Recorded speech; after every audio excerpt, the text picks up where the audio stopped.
As the first pale light of dawn stretches across the rooftops of a feudal Japanese town, the quiet of night gradually gives way to the measured rhythm of life dictated by centuries of hierarchy, ritual, and discipline, with cobblestone streets glistening with dew, wooden shingle roofs and bamboo fences reflecting the soft sunlight, and the muted hum of awakening villagers blending seamlessly with the chirping of birds perched on rooftops and the occasional call of a rooster, announcing the start of the day. The air carries a complex, layered aroma, from the smoky warmth of charcoal fires burning in small hearths, the subtle fragrance of incense drifting from nearby shrines, the soft, nutty scent of freshly steamed rice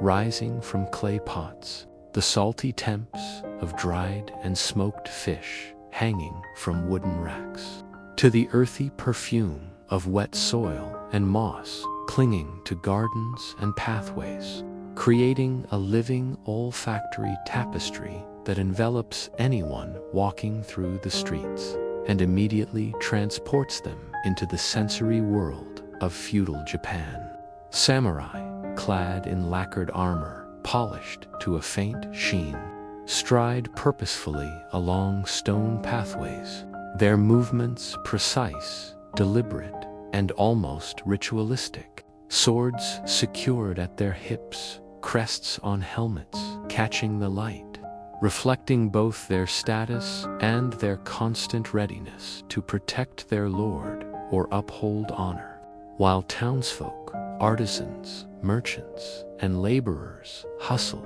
to prepare for the day, sweeping courtyards, tending gardens, arranging wares on market stalls, shaping pottery, sharpening tools, and managing livestock, all performed with meticulous efficiency and deference to the rigid social hierarchy that governs every interaction.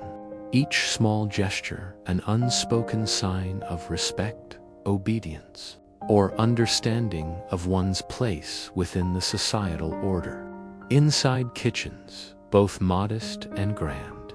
the rhythmic chopping of vegetables, careful slicing of fish,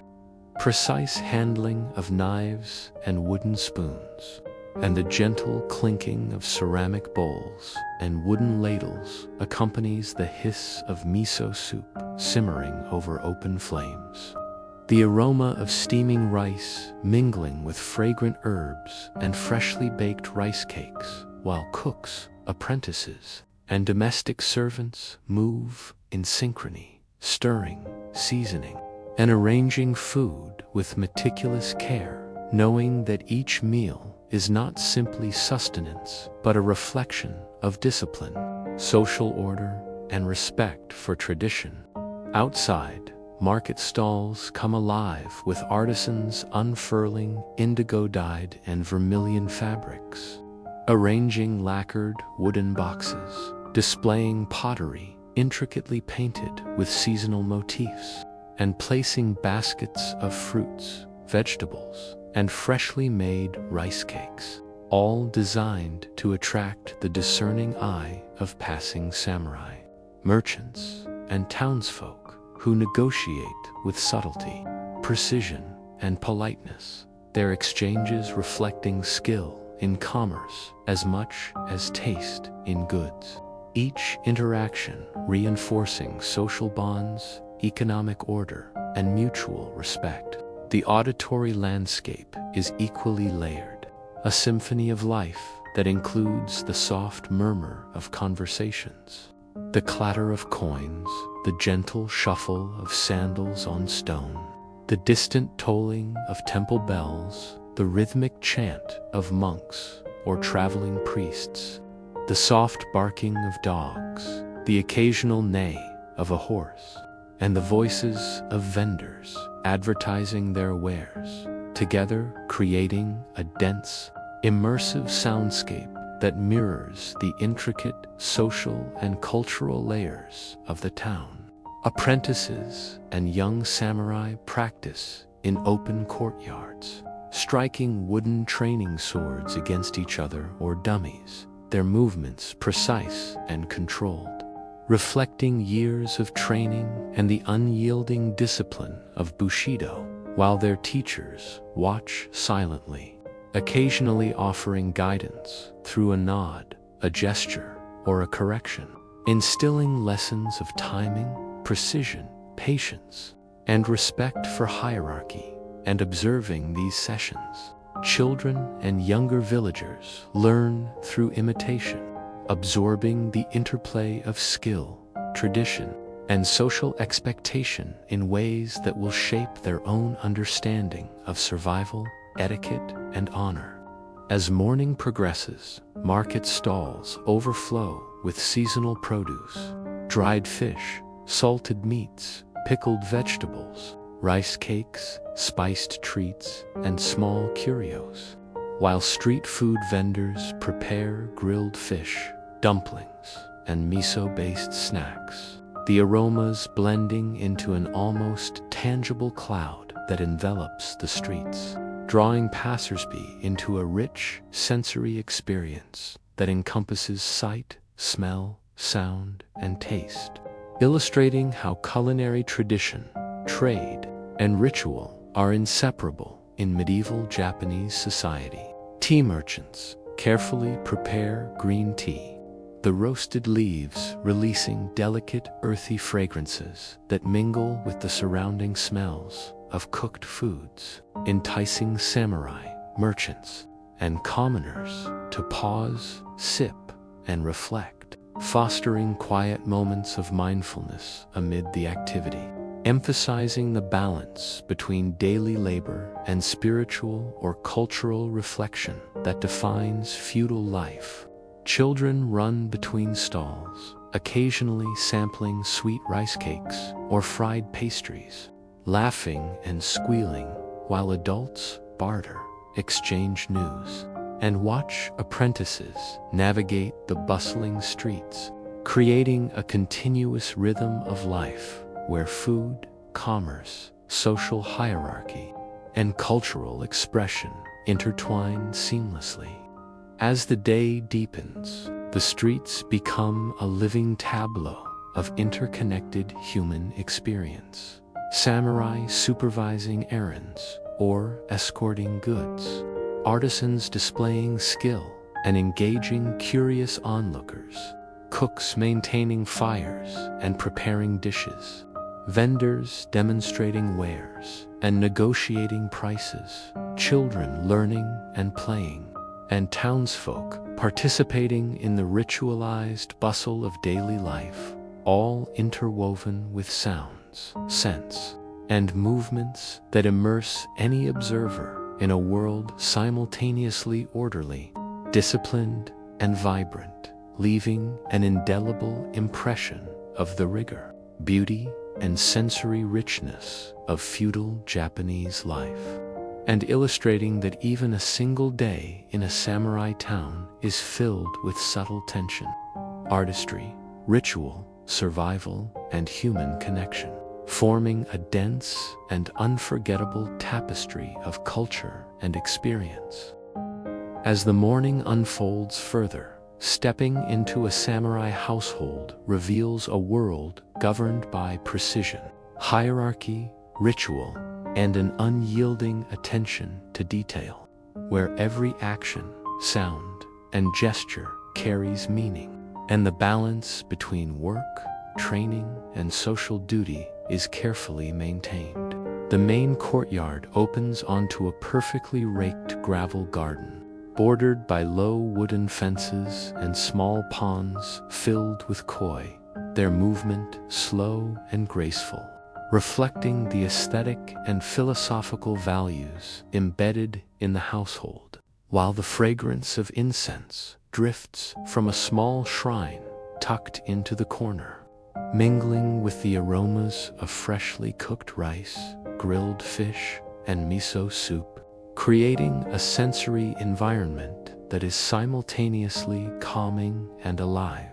inviting reflection while demanding awareness of the surrounding activity. Within the main building, the tatami floors are meticulously clean, sliding doors polished, and lacquered furniture arranged with precision, reflecting not only aesthetic preference but also the disciplined nature of samurai life. And as the household awakens, servants, wives, and apprentices move with purpose, sweeping, cooking, arranging garments, and preparing equipment, all while maintaining a deep respect for hierarchy, understanding that even the smallest gesture could convey honor, submission, or defiance in a subtle but meaningful way. In the kitchen, the rhythmic chopping of vegetables, delicate handling of fish, careful simmering of broths, and steaming of rice is accompanied by the precise pouring of tea and brewing of soups. All movements deliberate, efficient, and guided by long-practiced ritual, as the preparation of each meal is both a necessity and an act of cultural expression, demonstrating skill, respect, and adherence to centuries of tradition, while apprentices watch attentively, learning the integration of culinary precision, timing, and care for social presentation, understanding that the presentation of food in a samurai household is inseparable from the household's reputation and the social expectations of its occupants. Outside, the samurai themselves engage in the morning routines that define their existence: armor maintenance, sword cleaning, archery practice, and controlled sparring with training swords in open courtyards. Their movements measured, deliberate, and disciplined, reflecting years of training under the strictures of Bushido,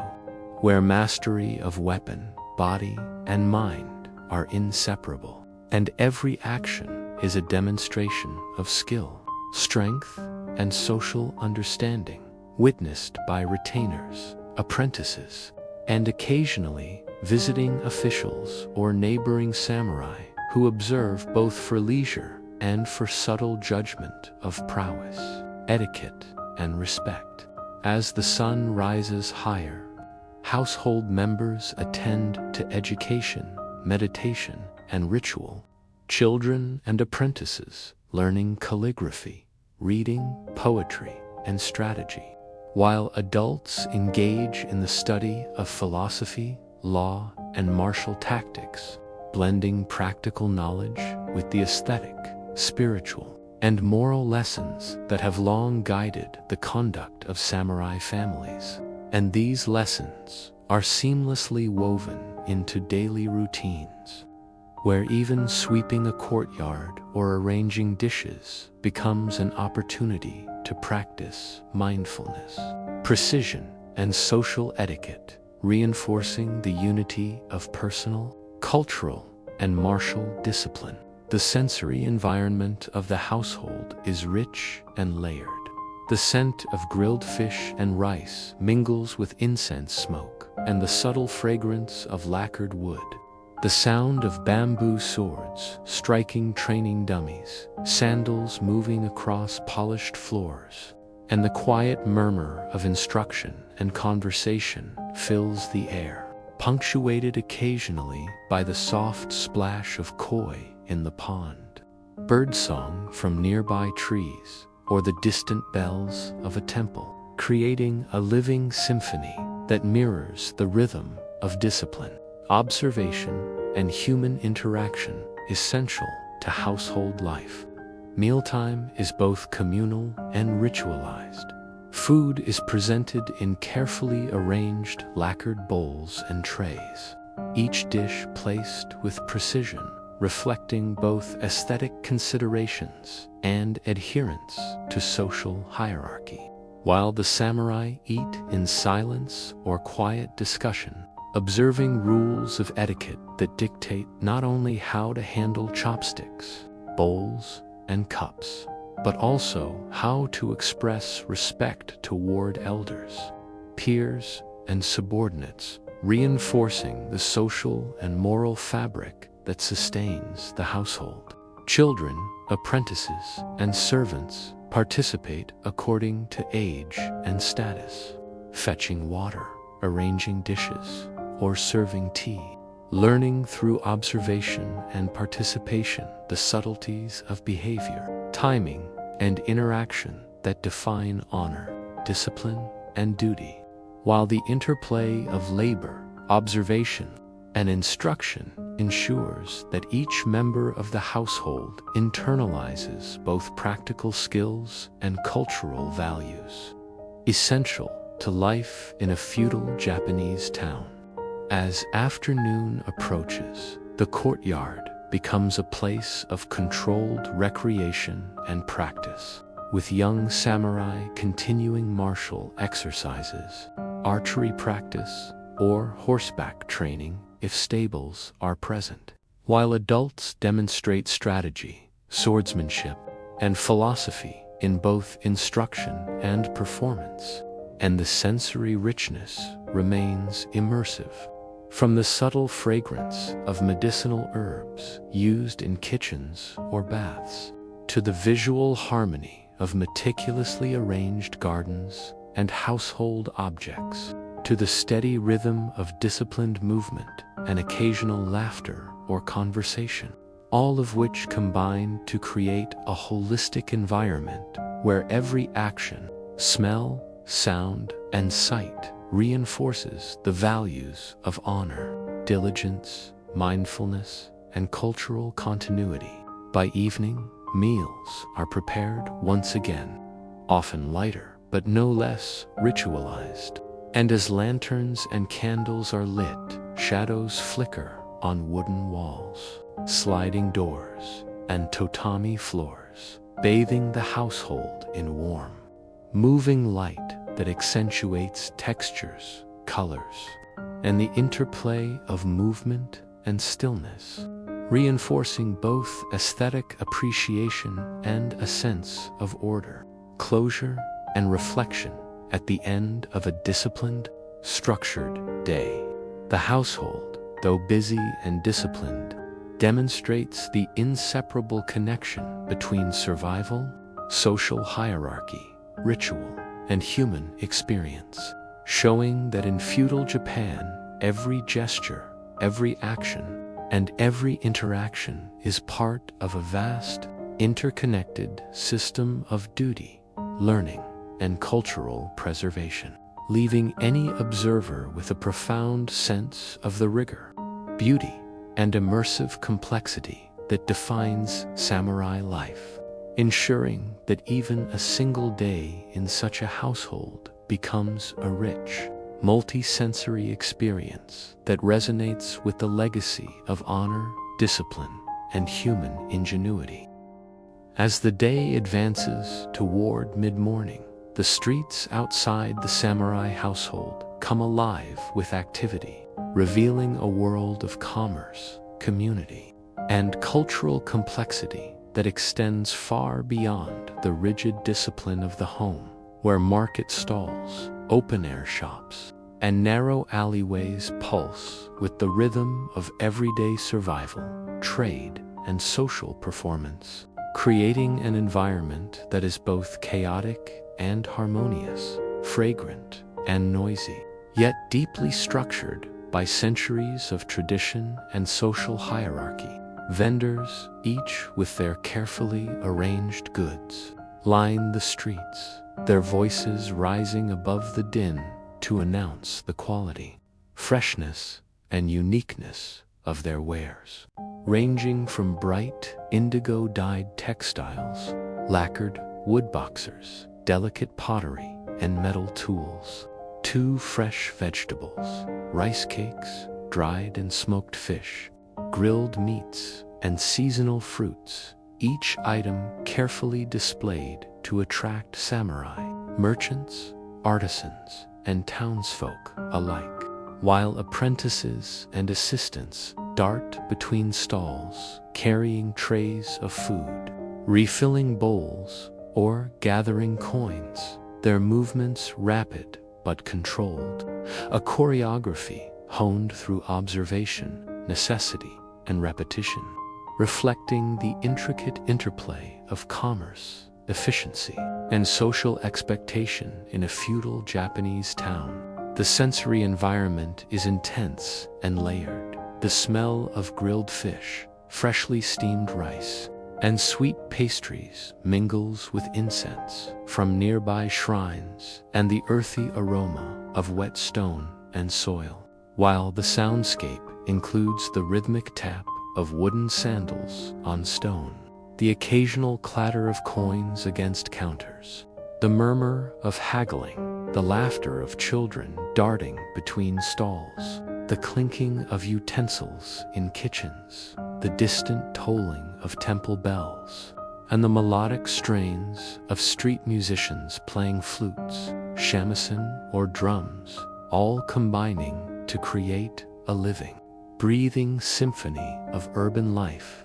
that engages every sense and invites complete immersion. As samurai move through the streets on errands, accompanying retainers, or inspecting neighborhoods, their presence both commands respect and subtly influences behavior, reminding everyone that hierarchy, honor, and discipline are inseparable from daily life. While merchants and artisans engage in subtle negotiation, displaying not only the quality of their products, but also their wit, persuasion, and social intelligence, and townsfolk navigate the narrow paths, balancing personal needs, social obligations, and the fluid dynamics of status, communication, and community, creating a complex web of human interaction that is as dynamic as it is nuanced. Children and apprentices watch, imitate, and participate, learning through observation and experimentation, tasting sweet rice cakes or fried snacks, carrying small bundles, and observing the interplay of adult behavior, understanding the tacit rules of respect, caution, and engagement that govern social interactions, where even a minor misstep in etiquette could have lasting consequences, reflecting the deeply ingrained moral and cultural codes that structure life in a feudal society. Food, in particular, serves as both sustenance and social glue. Vendors offer grilled fish, miso soup, rice cakes, spiced treats, and pickled vegetables, while tea merchants prepare delicate brews, their aroma inviting pause and reflection, blending culinary practice with cultural and aesthetic appreciation, demonstrating that eating, buying, and selling are acts imbued with social, spiritual, and practical significance, and that the simple act of consuming a meal in public is intertwined with observation, learning, and cultural reinforcement. The visual richness of the market is striking.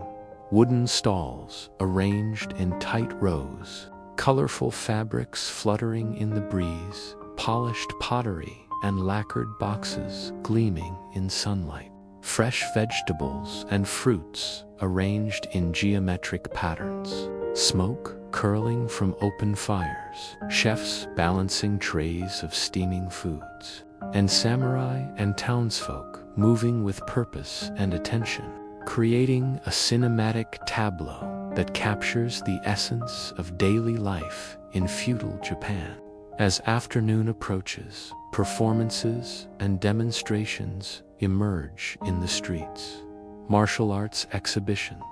calligraphy demonstrations, music, and storytelling, blending entertainment, education, and ritual, drawing townsfolk into the public space, fostering shared experience, cultural continuity, and the reinforcement of social bonds, while apprentices and children learn from both observation and participation, internalizing values of discipline, artistry, social intelligence, and honor. The market's sensory complexity continues to deepen, with aromas intensifying, light shifting across rooftops and banners, shadows elongating, and sounds layering in a continuous, dynamic rhythm, culminating in a multisensory experience that captures not only the daily necessities of commerce and survival, but also the aesthetic, moral, and social dimensions of urban life, creating a world where every sight, smell, movement, and interaction reinforces the broader structure of feudal society, leaving an indelible impression of the beauty, rigor, and immersive complexity of life beyond the walls of a samurai household, and illustrating how even in the seemingly mundane act of visiting a market, the principles of hierarchy, culture, skill, and human ingenuity are made vividly tangible, ensuring that the rhythms, flavors, and interactions of this world linger in memory long after the sun dips toward the horizon, and the lanterns and torches begin to illuminate the streets, casting warm, flickering light on food stalls, polished wood, stone paths, and the faces of townsfolk, creating a cinematic tableau that bridges the sensory, social, and cultural worlds of feudal Japan, leaving all who observe with a profound sense of the interconnectedness of survival, tradition, artistry, and human experience. Beyond the carefully structured households of samurai and the bustling markets of towns, life for the common peasants in feudal Japan is a world governed by labor, survival, and the relentless demands of both the land and the social hierarchy, where each day begins long before dawn, the first rays of sunlight illuminating thatched roofs, narrow earthen paths, and rice paddies glistening with morning dew, while the distant mountains cast cool shadows across villages, signaling both shelter and isolation. And as one steps into a peasant village, the sensory landscape is immediate and vivid, the scent of wet earth mingling with the faint smoke of cooking fires, the acrid tang of manure from livestock, the subtle fragrance of wild herbs, and the aroma of freshly baked rice cakes or fermented grains carried from small kitchens, forming a dense, immersive, olfactory tapestry that mirrors the intensity and simplicity of rural life. The streets and paths, often uneven and muddy, are alive with the sounds of human and animal activity, the lowing of cattle and goats, the crow of roosters, the occasional neigh of horses, children laughing and running barefoot, women calling to each other across yards,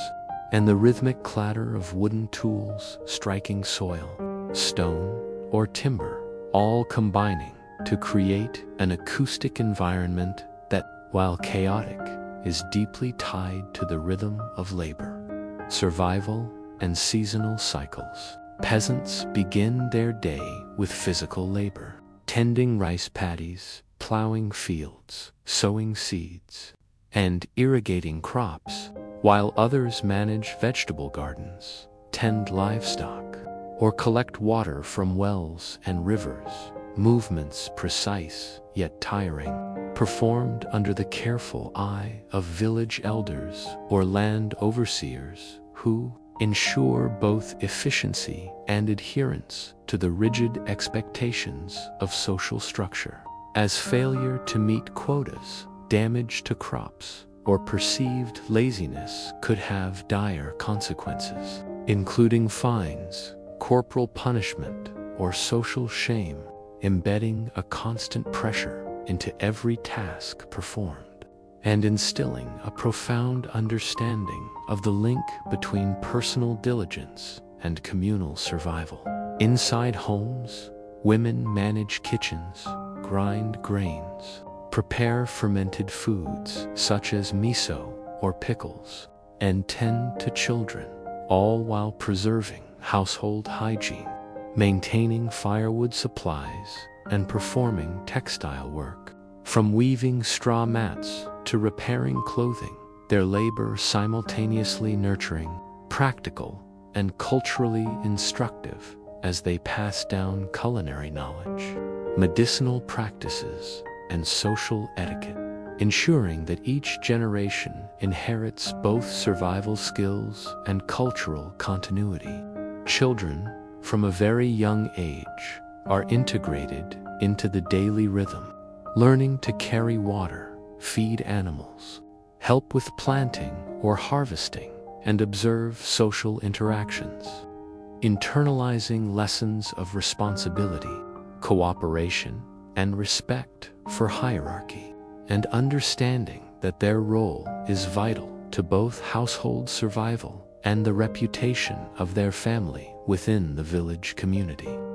while still finding moments of play, often improvising games using mud, sticks, or small animals, blending work and recreation in a manner that nurtures resilience, creativity, and social bonding. The visual landscape is dominated by earthen structures, thatched roofs, rice paddies, and vegetable gardens, punctuated by the occasional small shrine or stone lantern, emphasizing the connection between spirituality, land, and everyday labor, while the textures of worn wooden tools, braided straw ropes, mud walls, and waterlogged fields provide a tactile richness that reinforces the reality of rural life, where survival depends on careful attention to environment, weather, and social networks, and every misstep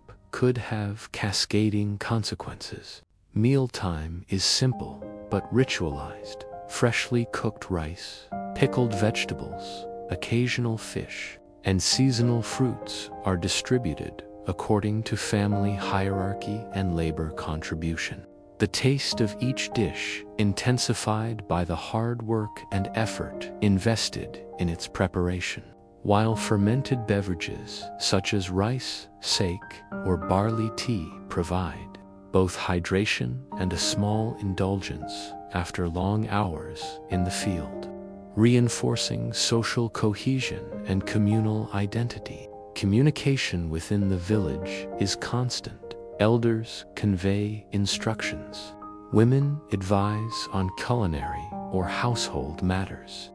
Children ask questions and observe silently. And groups working together coordinate through calls, gestures, and subtle visual cues, creating a web of interaction that is functional, socially informative, and culturally embedded, ensuring that survival, cooperation, and tradition are maintained across generations. As morning shifts into midday, the intensity of labor persists. Peasants irrigate rice paddies, carry heavy loads of water, repair roofs, prune trees, and harvest vegetables or grains, movements repetitive yet precise, performed with awareness of both technique and efficiency, while simultaneously maintaining vigilance for weather changes, pest infestations, or directives from local lords or overseers, integrating skill, observation, and resilience into every action, and illustrating the complex interplay of labor, knowledge, and adaptation necessary to sustain life. Sensory layers continue to evolve. The warmth of the sun on skin, the weight of tools, the earthy aroma of soil, the sharp scent of fermented foods, the rhythmic sound of water flowing through channels, the low murmur of conversations, and occasional bird calls combine into a deeply immersive experience where every perception is tied to survival, cultural understanding, and human connection, reinforcing both immediate and long-term lessons. By late afternoon, work begins to slow slightly. Households gather for meals, water collection, and brief rest, while children play or continue minor tasks. And the social hierarchy is reinforced through deference, instruction, and observation, creating an environment where even rest periods carry cultural, educational, and social significance, preparing each member to re-enter the cycle of labor, survival, and communal engagement the next day. As shadows lengthen and evening approaches, small fires are lit, illuminating the home's pathways and fields with warm, flickering light, enhancing textures, colors, and contrasts, and creating a sense of continuity, reflection, and closure at the end of a labor-intensive day, where the connection between human effort, social cohesion, and cultural tradition is palpable, leaving every observer with a profound appreciation for the resilience, ingenuity, and immersive complexity of peasant life in feudal Japan, a world both harsh and beautiful, where survival, duty, and community are inextricably woven into every action, scent, sound, and sight, forming an indelible impression of life outside the rigid walls of samurai households and beyond the structured marketplaces of towns. As the morning labor shifts into the relentless pace of midday, the life of a peasant in feudal Japan becomes an intricate dance of endurance,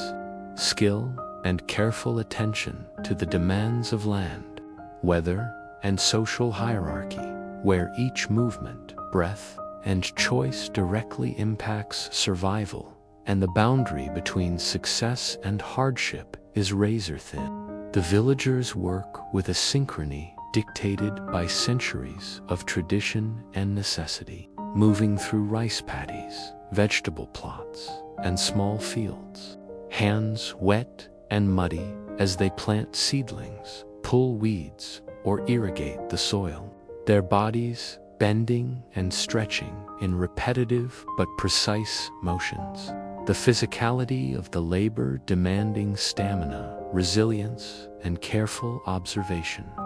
4 errors in planting depth, irrigation, timing, or pest management could mean a failed harvest and severe consequences from local lords or overseers, embedding a perpetual tension into each task performed. Within the homes, women continue their multifaceted roles, simultaneously tending children, preparing food, grinding grains, fermenting vegetables, and repairing clothing. The rhythmic chopping of vegetables, the gentle stirring of miso soup, and the kneading of rice cakes, creating a backdrop of domestic diligence that mirrors the outside labor in intensity and necessity, while their hands and minds manage a constant balancing act between nutrition, efficiency, and cultural observance, ensuring that every meal not only sustains but also upholds tradition and family honor. Children, learning early the principles of responsibility, cooperation, and observation, help carry water, feed animals, assist with planting, and deliver small tasks across the village, absorbing lessons of hierarchy, diligence, and human interaction, while occasionally finding moments of play that develop ingenuity, adaptability, and social bonding, blending learning with leisure in a way that strengthens both physical and social skills. The sensory environment is vivid and immersive. The scent of wet earth mingles with smoke from kitchen fires, fermented vegetables, and drying grains, while the warmth of the sun beats down on bent backs and calloused hands. The sound of water rushing through irrigation channels accompanies the rhythmic chopping of vegetables. The clatter of wooden tools striking stone or wood, the lowing of cattle, the occasional neigh of horses, birdsong, and the distant tolling of temple bells, forming a multi-layered symphony that is both exhausting and hypnotically beautiful, enveloping the peasants in an environment that demands awareness, adaptability, and endurance. Social observation is constant, as elders instruct with subtle gestures, overseeing the rhythm of planting, harvesting, and household chores, while overseers or visiting samurai assess compliance with expected quotas, respect for hierarchy, and adherence to duty, reinforcing the ever-present understanding that labor, obedience, and attention to detail are inseparable from survival, honor, and communal stability. Food preparation is continuous and essential. Meals of rice, pickled vegetables, occasional fish, and seasonal produce are consumed quickly but mindfully, often in small groups within homes or communal spaces. The taste of each dish heightened by the awareness of the work invested in producing it, while small portions of fermented beverages, such as barley tea or rice sake, provide refreshment and brief indulgence, connecting sustenance with social and cultural identity, illustrating how even eating is deeply intertwined with labor, hierarchy, and communal cohesion. Beyond daily work, peasants must also navigate threats from weather, pests, disease, and political demands. Floods or droughts can destroy crops. Insects can devastate vegetables. Illness can strike without warning. And taxes or levies from lords impose additional strain, forcing families to adapt, innovate, and collaborate, developing both practical and mental resilience that becomes ingrained through repetition and necessity. The visual landscape reinforces the struggle and beauty of peasant life: thatched roofs, earthen walls, rickety fences, rice paddies filled with water reflecting sunlight, children running barefoot, animals grazing, women balancing bundles or carrying water, men bent in labor, and small shrines scattered throughout the village, combining functionality, spiritual observance, and aesthetic simplicity, creating a tableau that is simultaneously harsh and harmonious, chaotic yet ordered, reflecting the delicate equilibrium required for survival. Apprentices and young villagers learn through direct experience, observation, and storytelling, internalizing lessons in risk assessment, resourcefulness, labor ethics, and cultural norms, as every day presents new challenges and opportunities for growth, skill development, and understanding of human and natural systems. By afternoon, exhaustion sets in, but the rhythm of duty persists. More harvesting, cooking, tending animals, and repairing structures, each action performed with efficiency, care, and mindfulness, reflecting the inseparable relationship between labor, survival, and social cohesion. While the sensory environment evolves, with heat from the sun, the scent of drying grains and cooking fires, and the layered chorus of village life, creating an immersive experience that is both physically demanding and culturally instructive. As evening approaches, work slows, fires are rekindled for cooking. Children and adults gather for meals. Small rituals or prayers are performed at local shrines, and the communal bonds of the village are reinforced through shared effort, storytelling, and observation. The warm glow of lanterns and firelight casting moving shadows on mud walls and thatched roofs, emphasizing textures, depth, and the interplay of labor, survival, and culture, leaving any observer with a profound understanding of the harsh, complex and immersive reality of peasant life in feudal Japan, where every action, sound, scent, and sight reflects centuries of tradition, resilience, and the delicate balance between human endurance and environmental demand. As the sun climbs higher and gradually tilts toward afternoon, life in the peasant villages of feudal Japan shifts subtly from the relentless rhythm of labor to moments where culture, religion, and communal bonds take center stage, revealing the social and spiritual dimensions that balance the harsh realities of daily survival, and immersing the observer in a world where toil, tradition, and celebration intertwine seamlessly. Small shrines scattered throughout the village, often nestled near rice paddies, atop small hills, or at the edge of communal pathways, serve as focal points for both daily prayer and seasonal observances. Their wooden torii gates worn smooth by generations of hands, and incense smoke curling gently into the air, mingling with the earthy aroma of fields, freshly baked rice cakes, and the faint, sweet scent of wildflowers that bloom along mud paths, creating a rich,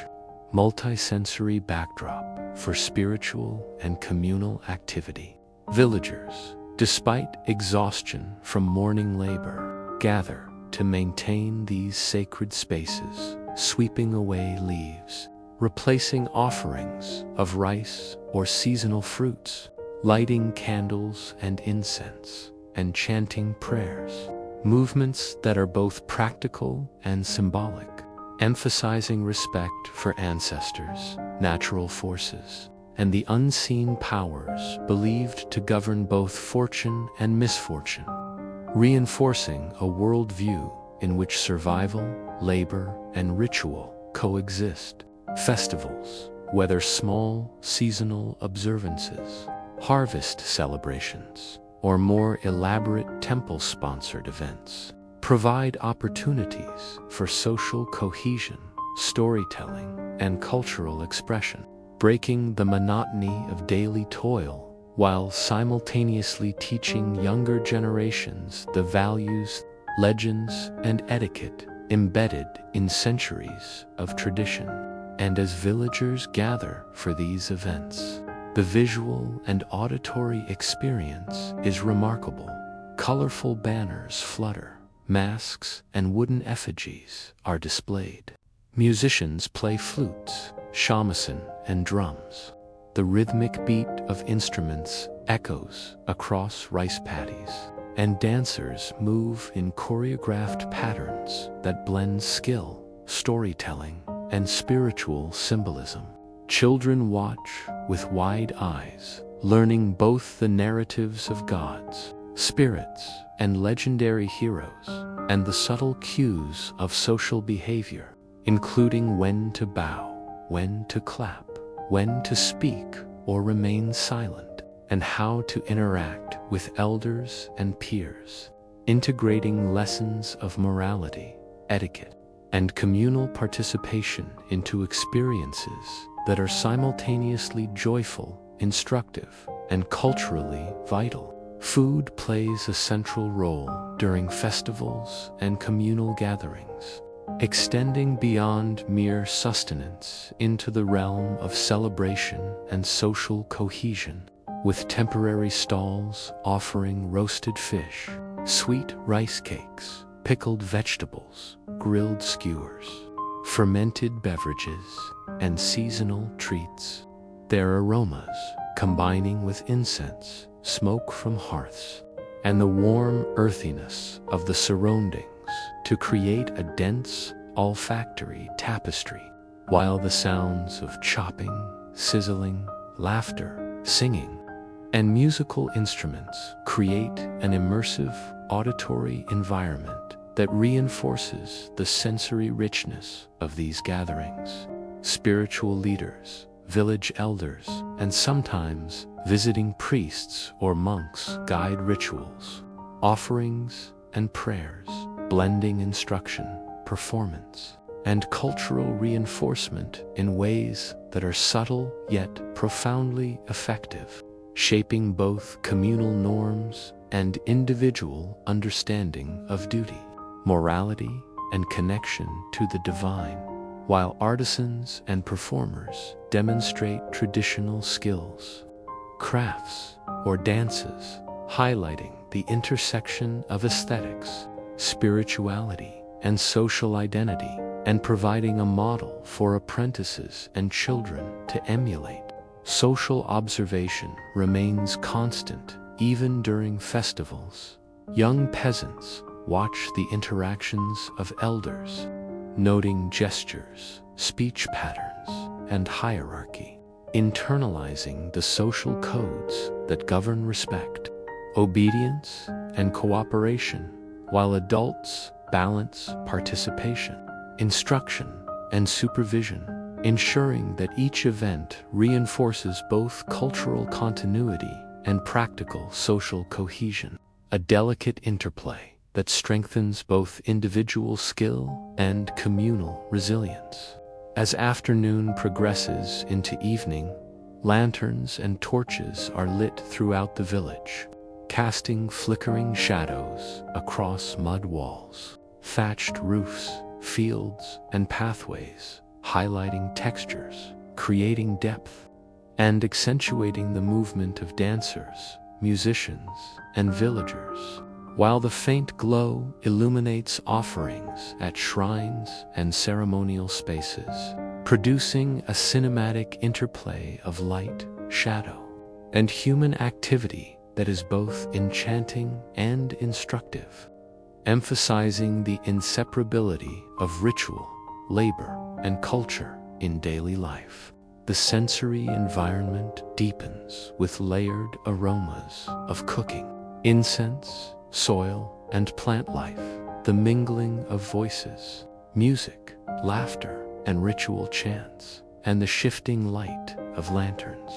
torches, and evening sun, forming an immersive, living tableau that conveys the interconnectedness of human effort, social structure, spiritual practice, and cultural continuity, leaving observers with a profound sense of the richness and resilience of peasant life, demonstrating that even amid hardship, the interplay of work, faith, and communal engagement provides both structure and relief, education and entertainment, sustaining the community physically, emotionally, and culturally. As night approaches and the day winds down, villagers gather around small fires, share simple meals, recount stories of past ancestors, discuss upcoming tasks, and reflect on lessons learned, blending work, play, and reflection into a cohesive social and cultural experience, while children observe and participate, internalizing the rhythms, ethics, and aesthetic sensibilities of their world, ensuring that each new generation is prepared to navigate both the hardships and celebrations of life in feudal Japan. And as darkness deepens, the village is bathed in the soft glow of lanterns, the stars overhead twinkling against the silhouette of mountains, trees, and thatched roofs, the sounds of nocturnal wildlife mingling with distant voices, and the soft lapping of water in irrigation channels, leaving a final, lasting impression of a world where labor, survival, faith, and communal celebration are inseparably woven together, creating a rich, immersive, and unforgettable experience of peasant life that resonates far beyond the boundaries of the village, demonstrating the enduring balance of hardship, culture, and human ingenuity.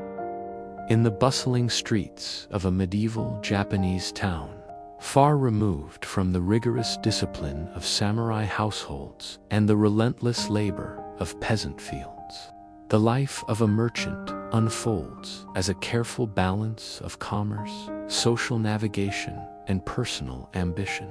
where success requires keen observation, negotiation, and an intuitive understanding of both human behavior and market dynamics. And stepping into the merchant's world is like entering a realm where every gesture, sound, and transaction is imbued with layered significance. Before dawn, the merchant awakens to prepare his goods, checking inventory, polishing wares, and arranging crates, baskets, or barrels in the storage area behind his home or shop, ensuring that every item from finely woven textiles and lacquered wooden boxes to pottery, metal tools, spices, and dried foodstuffs is in pristine condition, as presentation is as important as quality in a culture where social perception and reputation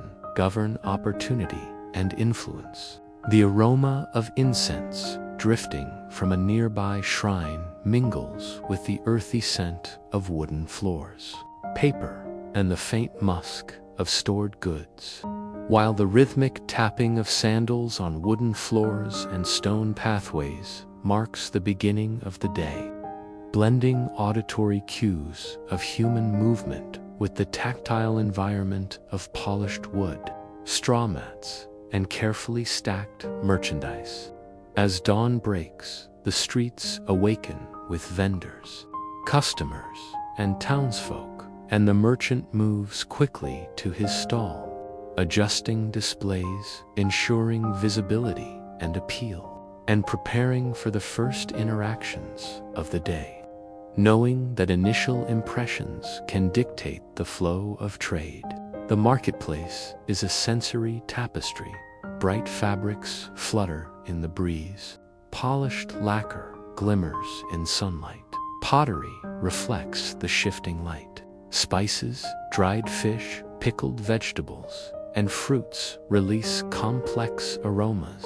And the chatter of townsfolk, the laughter of children, the calls of vendors, the clatter of coins, and the occasional call of a rooster or neigh of a horse fill the air, creating a rich, immersive soundscape that is simultaneously chaotic and structured, requiring the merchant to navigate efficiently, negotiate effectively, and anticipate demand. Interactions with customers are subtle performances of skill, observation, and etiquette, bowing to indicate respect, measuring goods with precision, weighing coins carefully, and offering verbal reassurances of quality, while reading body language, social rank, and prior experience to guide pricing and negotiation strategy, all the while maintaining composure and projecting confidence, as a single misstep could damage reputation or reduce profit. Apprentices and assistants are integral, moving between storage, stall, and street, carrying goods, arranging displays, and observing interactions, learning not only the practical techniques of trade, but also the nuanced social cues, ethical considerations, and strategies that underpin the merchant's success. Internalizing lessons about patience, calculation, and cultural norms, understanding that commerce in feudal Japan is inseparable from both social awareness and aesthetic presentation. As the morning progresses, the rhythm of the market intensifies. Customers negotiate prices, merchants demonstrate goods, townsfolk exchange news. Children weave between stalls. Samurai occasionally visit to purchase or inspect goods, and the sensory environment evolves, with the scent of roasted fish, steaming rice cakes, and fermented foods blending with incense smoke. The visual spectacle of colorful textiles, gleaming lacquer, and arranged pottery, and the layered auditory experience of conversation, bargaining, laughter, music, and movement, forming a deeply immersive tableau of commerce, community, and cultural performance. Midday brings both challenges and opportunities. Merchants assess stock, adjust displays, offer discounts, or advertise unique goods to attract attention, while simultaneously observing rival stalls. Shifts in crowd behavior and changes in social dynamics, as success depends not merely on product quality but on timing, persuasion, and social intelligence, a delicate balance between assertiveness and respect, negotiation and hospitality, intuition and preparation. Food, drink, and small indulgences serve both as sustenance and strategic tools, offering a small sample of pickled vegetables, roasted fish, or sweet rice cakes can entice customers, encourage trust, and foster rapport, while tea or fermented beverages provide brief respite for both merchant and buyer, reinforcing human connection and facilitating negotiation. Apprentices continue to observe and participate, managing minor transactions, arranging goods, and learning to assess value, while the merchant navigates the evolving market scene, ensuring efficiency, profitability, and adherence to cultural and social expectations. A constant interplay of labor, observation, and strategy that defines the merchant's daily life. By late afternoon, as shadows lengthen and the sun softens, the marketplace slows, customers dwindle, and merchants prepare for evening tasks, counting profits, restocking goods, maintaining equipment, and planning for the next day, a reflective period that combines assessment, preparation, and subtle instruction for apprentices, reinforcing both practical and cultural lessons. The visual and sensory landscape remains rich. Sunlight dances across polished wood, bright fabrics, and ceramic surfaces. Smoke rises from cooking fires. The sounds of haggling, laughter, and footsteps mingle with the distant tolling of temple bells and the smell of cooking incense. And fresh produce lingers in the air, creating a cinematic,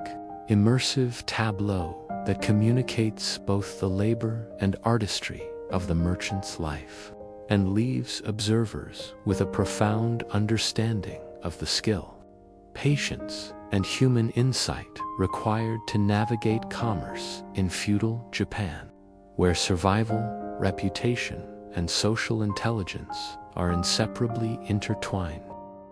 As the mid-morning sun begins to warm the streets and shops of a medieval Japanese town, attention turns from commerce to the curious, sometimes eccentric, and always intriguing world of beverages, elixirs, and sweet concoctions that punctuate daily life, offering both sustenance and a brief respite from the structured labor of peasants, the meticulous routines of merchants, and the disciplined training of samurai, creating an intricate layer of sensory experience that blends taste, aroma, and cultural significance. These elixirs, often handcrafted in small stalls or households,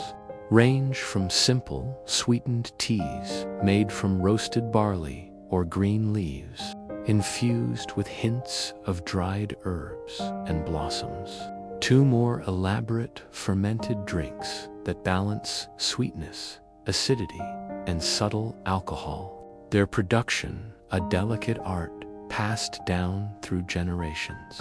reflecting both regional taste preferences and the ingenuity required to preserve flavor, nutrition, and even medicinal properties in a world without refrigeration or modern processing.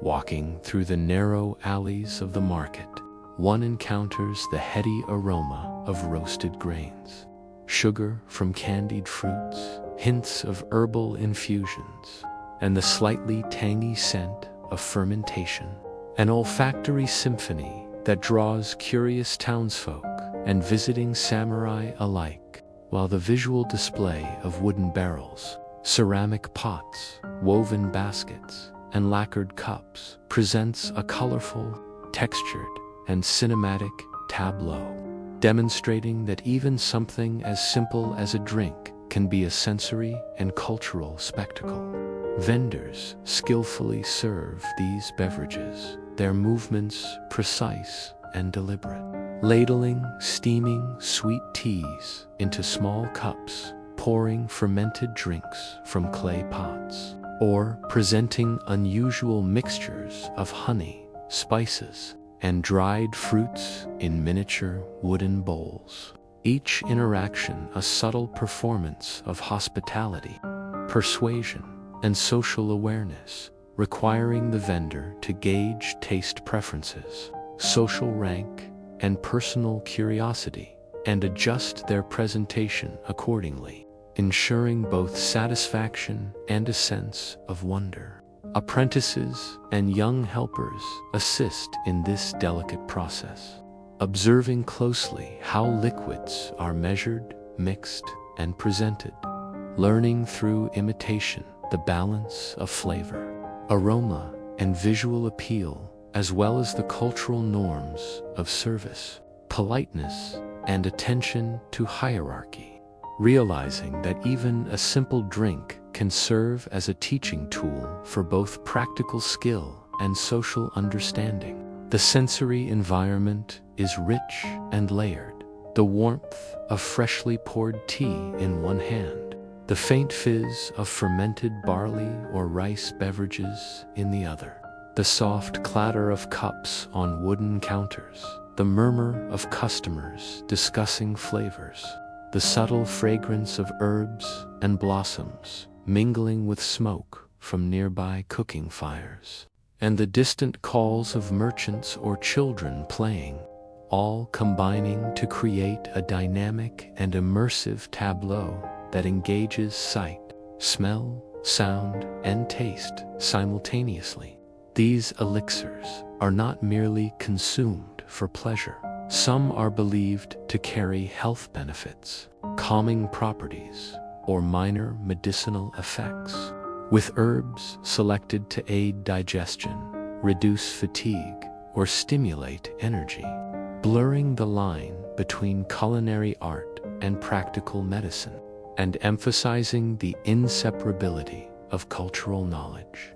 natural resources, and human creativity in feudal life. Tasting an unusual beverage might reveal a surprising blend of flavors, the earthy bitterness of roasted barley, the subtle sweetness of dried fruit, a hint of salt from mineral-rich water, or the unexpected tang of early fermentation, producing a complex, layered taste experience that reflects both the ingenuity of the maker and the sensory expectations of the consumer, while serving as a moment of pause in an otherwise busy and structured day, allowing reflection, social connection, and cultural immersion. Children watch intently as adults sip these drinks, learning gestures, etiquette, and appreciation for subtleties of flavor, while older villagers exchange tips on preparation, recipes, and sourcing of ingredients, forming a continuous intergenerational transmission of knowledge, skill, and aesthetic sensibility. The visual richness of the scene is striking. Steaming cups held delicately in lacquered hands, sunlight catching the sheen of polished pots, shelves lined with jars of dried herbs, honey, and spices, small wooden signs indicating flavors and prices, and the movement of apprentices and customers weaving through the crowded alleyways, creating a cinematic and textured tableau that conveys the care, artistry, and cultural importance of these elixirs. As the afternoon sun reaches its peak, townsfolk pause for a brief respite, sampling beverages, sharing stories, or reflecting quietly, while merchants and vendors adjust stock, prepare new batches, or engage in subtle negotiation, emphasizing the inseparable nature of sustenance, sociality, and commerce, and illustrating how even small indulgences, like sweet teas or fermented drinks, are embedded in the broader rhythm of medieval life. The layered sensory experience taste, aroma, sight, touch, and sound creates a memorable, immersive environment where labor, creativity, social skill, and cultural tradition intersect, leaving any observer with a vivid understanding of the richness, ingenuity, and human connection that pervades daily life, and demonstrating that even the simplest drink can carry historical, cultural, and sensory significance, offering a window into the complex and enchanting world of medieval Japan. As the bustling life of medieval Japanese towns continues,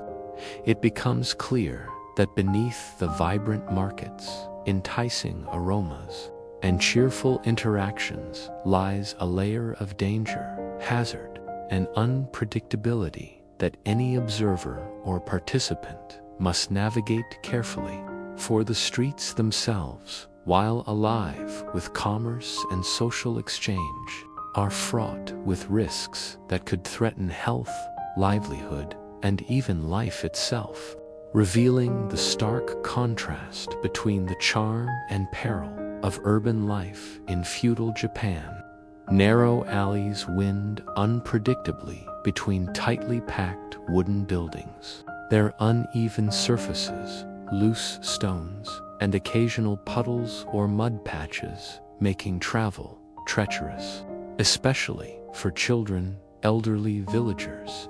or visitors unfamiliar with the layout, while the proximity of cooking fires, open hearths, and carts carrying heavy goods increases the chance of accidents, creating an environment where constant vigilance is essential, and where every step must be measured against potential hazards. The sensory environment is both enticing and cautionary. The scent of roasting fish, sweet rice cakes, fermented beverages, and incense from nearby shrines fills the air, masking less pleasant odors such as stagnant water, animal waste, and decaying organic matter that accumulate in hidden corners or along poorly drained paths, forming a complex olfactory landscape where pleasure and danger coexist, requiring both appreciation and awareness from those moving through the space. The sounds of the streets, too, are layered with signals of both activity and risk. The rhythmic clatter of carts on stone, the calls of vendors advertising wares, the laughter and cries of children, the lowing of livestock, and the distant tolling of temple bells are punctuated by sudden shouts warning of spills, falls, or quarrels, as well as the occasional clash of wooden swords in practice or dispute, creating a dynamic acoustic environment that demands attention, interpretation, and rapid response to avoid injury or social missteps. The people of the streets are themselves sources of potential risk and learning. Rival merchants may employ aggressive negotiation tactics. Children dart unpredictably through crowds, and intoxicated individuals consuming fermented beverages can behave unpredictably, necessitating careful navigation, polite but assertive social interaction, and quick situational awareness. illustrating the constant balancing act between engagement, commerce, and self-preservation that defines urban life.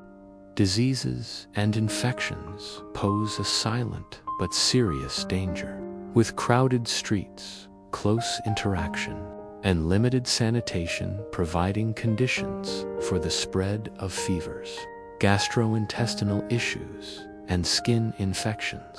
highlighting the intersection of human behavior, environment, and health. While traditional remedies, herbal mixtures, and preventative practices reflect the ingenuity and cultural responses to these ever-present risks, blending practical knowledge, observation, and ritual into daily life. Food safety is another concern. While vendors present visually appealing and aromatic dishes, the risk of spoilage, contamination, or improper preparation is ever present, necessitating both caution and trust, as consuming poorly handled foods can result in illness, and the reputation of a vendor, built carefully over months or years, is critical to attracting and retaining customers, emphasizing the intertwining of skill, social perception, and survival.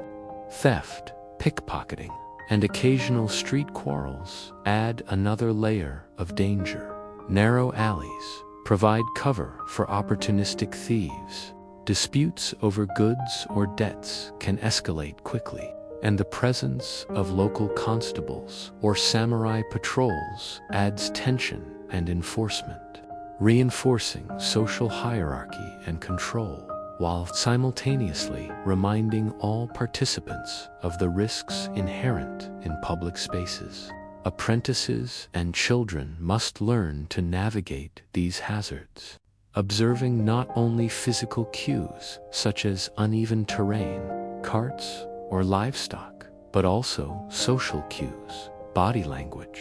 and environmental signals that indicate potential danger. Internalizing lessons in caution, observation, and reaction, a training that blends practical skill with moral and cultural education, ensuring that the younger generation is equipped to survive, thrive, and maintain social cohesion. The visual and sensory richness of the streets underscores the balance of life and risk. Sunlight glinting off lacquered surfaces, flickering shadows cast by wooden buildings and banners, colorful goods arranged on stalls, smoke curling from fires, the movement of animals, and the flowing water from irrigation or drainage channels all combine to create a tableau that is both beautiful and potentially perilous, demanding full engagement and awareness from those who traverse it. As afternoon wanes, the risks shift but do not disappear. Fatigue, distraction, and heat increase the likelihood of accidents, while the arrival of new visitors, the passage of samurai, or the movement of goods and carts continue to create dynamic challenges, emphasizing that survival, efficiency, and social competence require constant attention, adaptation, and awareness of both immediate and hidden dangers. By evening, as lanterns are lit and shadows deepen, hazards take on new forms: dim lighting, flickering fire, and the narrowing of streets after daily commerce creates conditions where missteps, collisions, or misunderstandings are more likely, reinforcing the lesson that vigilance, social awareness, and cultural knowledge are as critical to safety as physical skill or strength, and that urban life in medieval Japan, while vibrant and richly textured, is inseparably intertwined with risk, learning, and human ingenuity, forming a complex and immersive experience that teaches resilience, observation, and strategic interaction across the spectrum of daily life. Beneath the strict codes, ceremonial displays, and disciplined routines that characterize the daily lives of samurai lies a world of private, often concealed, activities that reveal a more nuanced and human side to these legendary warriors. A side rarely seen by outsiders and only partially recorded in historical accounts, offering a glimpse into the balance between duty, personal desire, and the constant tension between public honor and private life. The morning begins early as dawn light spills over the polished wooden floors and sliding shoshi screens of samurai residences. The scent of incense and polished wood mingling with the faint aroma of tea leaves steeping in clay pots, while subtle sounds, the quiet shuffle of attendants' sandals, the soft rustle of silk robes, and the distant clatter of training in courtyards create an acoustic backdrop that is both serene and purposeful, signaling the start of a day structured by ritual, responsibility, and preparation. Within private chambers, samurai engage in personal practices that reinforce skill, discipline, and reflection, including solitary sword exercises, meditative breathing, calligraphy, poetry, and strategic study, movements precise, deliberate, and deeply attuned to both body and mind, cultivating strength, focus, and the moral and spiritual principles that underpin Bushido, while simultaneously providing moments of personal introspection and mental balance. A subtle interplay between external duty and internal cultivation. The visual environment reinforces this duality. Polished wood floors, reflecting morning light, lacquered furniture, arranged with both aesthetic and functional intent, weapons meticulously maintained on racks, ink brushes and paper laid out for careful practice, and small altars or shrines offering incense, candles, and offerings, all combining to form a space where both ritual and personal exploration coexist, emphasizing that honor and humanity are inseparably intertwined in samurai culture.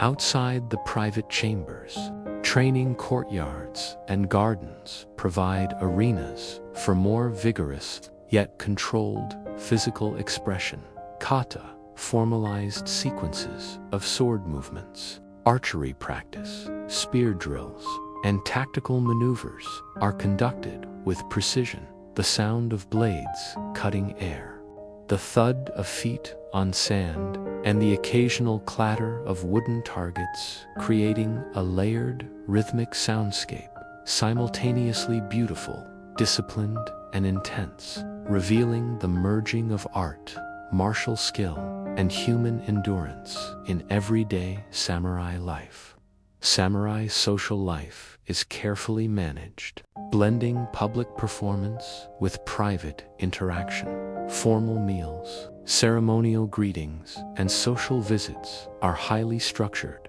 while private conversations with retainers, confidants, or family members offer glimpses of humor, concern, and personal preference, creating a nuanced network of relationships that balances hierarchy, loyalty, and emotional expression, a delicate equilibrium critical for both social cohesion and psychological well-being. Beyond physical and social routines, samurai engage in intellectual pursuits that inform strategy, leadership, and governance, including the study of historical battles, poetry, literature, philosophy, and governance. Movements between study, reflection, and discussion, emphasizing a holistic approach to skill and wisdom, while apprentices or junior retainers learn not only combat techniques but also moral reasoning, etiquette, and decision-making, absorbing lessons essential for survival, loyalty, and reputation. The sensory experience of samurai life is rich and layered. The metallic scent of weapons mingles with incense, polished wood, and subtle fragrances from gardens. The visual complexity of carefully maintained living spaces, weapon racks, gardens, and courtyards combines with the motion of human bodies in practice, conversation, and ritual. The sounds of sword strikes, footsteps, calls of instructors, rustling silk robes, and whispered instructions blend into a living, breathing soundscape that communicates both discipline and subtle human variation, providing cues for timing, attention, and response. While samurai are often perceived as stoic and unyielding, moments of private indulgence reveal their humanity. Quiet tea ceremonies with close companions, poetry recitals, music played on shamisen or flute, and brief meditative walks through gardens provide sensory and emotional respite, a necessary counterbalance to the physical and social demands imposed by rank, duty, and expectation, highlighting the inseparable link between personal well-being and professional excellence. Seasonal rituals, small festivals, and occasional hunting or travel excursions further enrich the private and communal lives of samurai, creating opportunities for learning, entertainment, reflection, and subtle social competition, while ensuring that each individual remains integrated into the larger cultural, political, and martial framework of feudal Japan. Meals, carefully prepared and often simple, are consumed with attention to balance, nutrition, and presentation, reinforcing aesthetic sensibility, cultural identity, and discipline, while also providing moments of camaraderie or contemplation, a subtle reflection of the harmony samurai sought between body, mind, and spirit. Finally, as evening approaches, private chambers are again bathed in the soft glow of lanterns, polished floors reflecting flickering light, gardens casting long shadows, and incense curling toward the ceiling, creating a serene environment for reflection, reading, or quiet conversation, emphasizing that beneath the outwardly rigid and disciplined facade lies a world of rich sensory, social, and intellectual engagement, where the human, the martial, and the spiritual converge, leaving observers with a profound understanding of the hidden dimensions of samurai life, and illustrating that even the most disciplined warriors are shaped by private practice, personal reflection, and the subtle interweaving of honor, duty, and human need.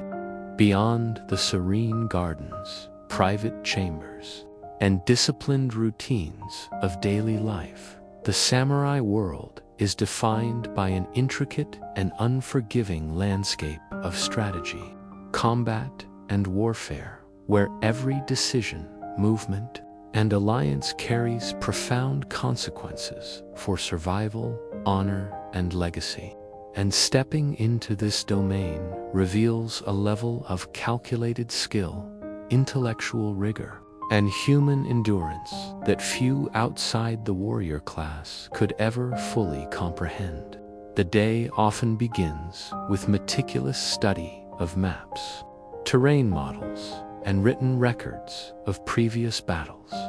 each scroll or diagram representing lessons learned, tactical innovations, and the successes or failures of past commanders,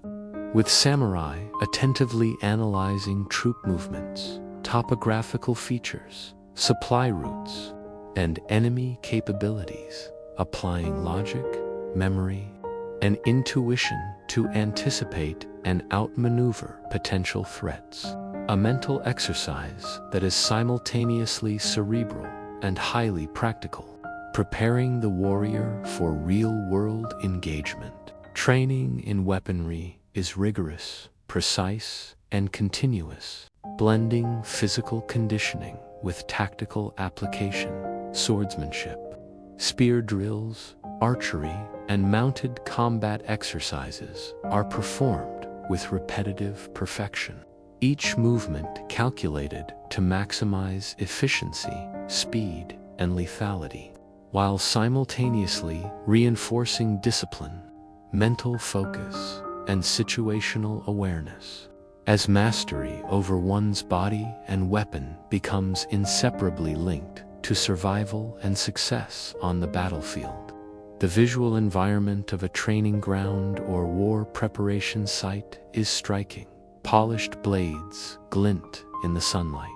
Archers draw taut bows in rhythmic unison. Foot soldiers march in formation across dust and gravel. Banners bearing clan insignias flap in the wind,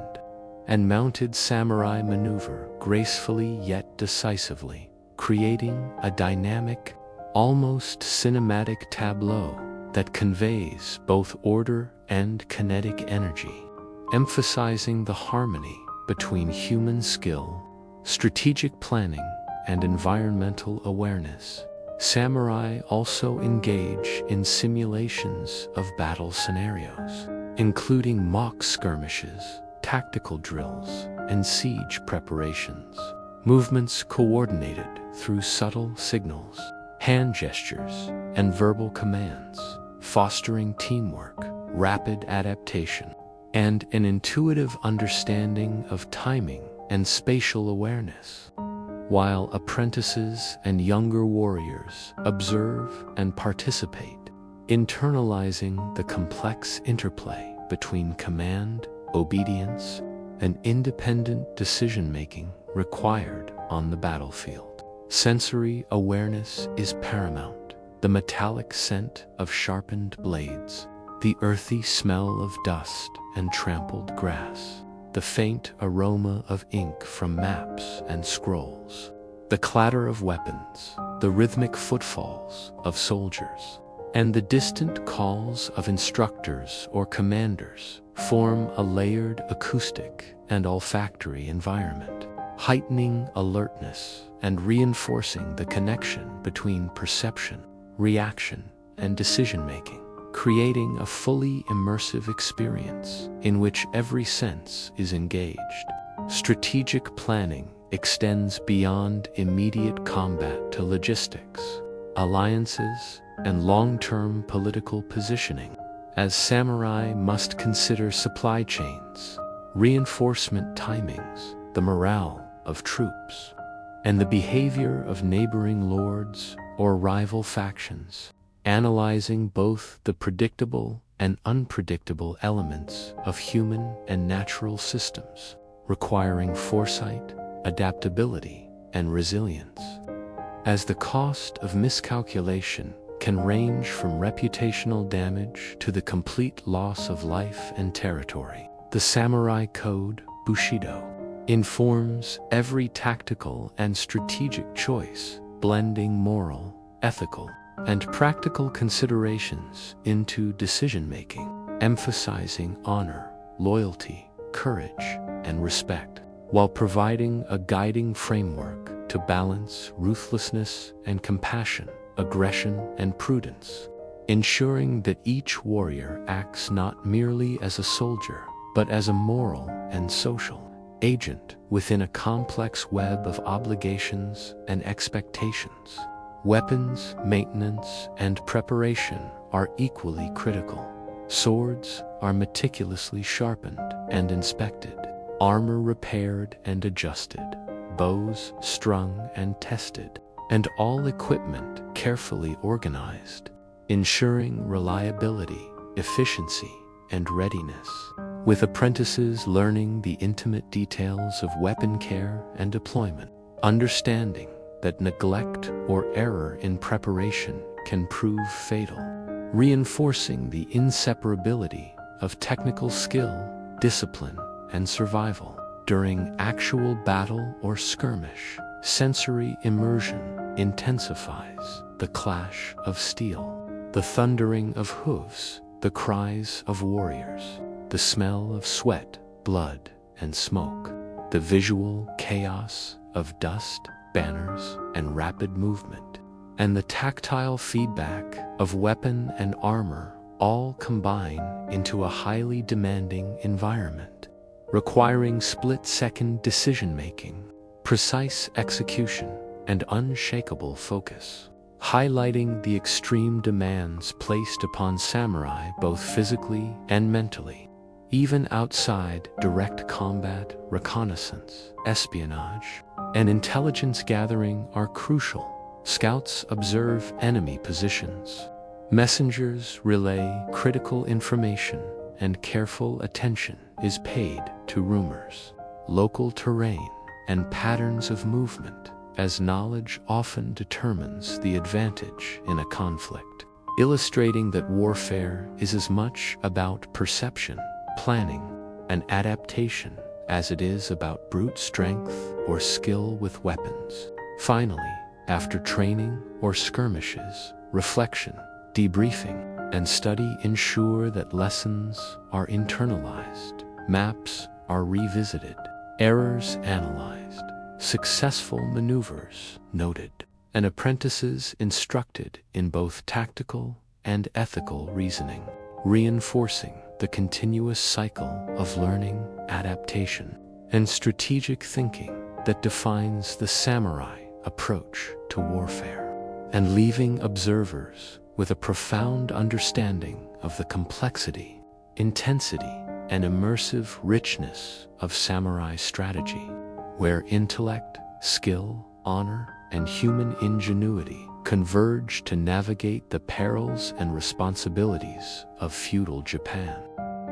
As the sun dips below the horizon, casting long shadows across the wooden structures, courtyards, and gardens of feudal Japanese residences, the life of the samurai shifts from public duty and rigorous training to private ritual, reflection, and introspection, offering a window into the intimate, contemplative side of warriors whose daytime actions are often dominated by honor, strategy, and discipline, revealing how nightfall brings both rest and renewed attention to the cultivation of mind, body, and spirit. Lanterns are lit throughout the home, their soft, flickering glow illuminating polished wooden floors, sliding shoshi screens, lacquered furniture, and carefully arranged altars, creating an atmosphere simultaneously serene, sacred, and deeply personal, with the smell of incense curling gently toward the ceiling, mingling with the subtle aroma of tea, polished wood, and the faint earthiness of gardens visible through open doors, establishing a rich sensory backdrop that encourages mindfulness and reflection. Within private chambers, samurai engage in a variety of evening rituals that reinforce skill, discipline, and moral contemplation, practicing calligraphy, composing or reading poetry, arranging flowers in small vases, meditating silently, or reviewing strategic notes from the day. Movements deliberate, measured, and deeply attentive, blending aesthetic sensibility, intellectual engagement, and spiritual focus into activities that simultaneously calm, instruct, and prepare the mind for future challenges, illustrating the seamless integration of practicality, beauty, and introspection in samurai life. Meals at this hour are consumed with equal attention to simplicity, balance, and ceremonial observance. Small servings of rice, pickled vegetables, miso soup, and occasionally fish are eaten slowly, deliberately, and in alignment with the principles of harmony and discipline, reinforcing both physical nourishment and mental presence. While the communal or familial nature of these meals strengthens bonds between household members, retainers, and close companions, creating a network of social and emotional support that sustains the samurai through the demands of their day-to-day existence. Sensory engagement remains rich and layered during these evening hours. The flicker of lanterns casts dancing shadows across walls, scrolls, and armor, creating a visual depth that shifts with each movement. The faint sound of wind rustling through trees, the distant calls of nocturnal birds, or the murmur of a nearby stream adds a calming acoustic layer. The tactile experience of smooth wooden floors, ink brushes, polished armor, and soft silk robes grounds the samurai in both body and environment, illustrating the multi-sensory dimension of reflection and ritual. Nightfall also allows for quiet moments of spiritual observance, offerings at household shrines, prayers for ancestors, or silent contemplation of one's moral and social duties provide a connection to tradition, history, and the unseen forces that influence life, reinforcing ethical and emotional grounding while simultaneously promoting mindfulness and inner balance, ensuring that the samurai's sense of duty is informed not only by external expectation, but also by internalized reflection. Conversation, when it occurs, is subdued and deliberate. Elders impart lessons on strategy, ethics, and social interaction. Retainers recount events of the day or clarify instructions, and family members share stories or discuss plans, creating an environment where knowledge, experience, and emotional connection are exchanged with care, reinforcing both hierarchy and empathy, a delicate balance of authority, instruction, and human connection that shapes the development of younger warriors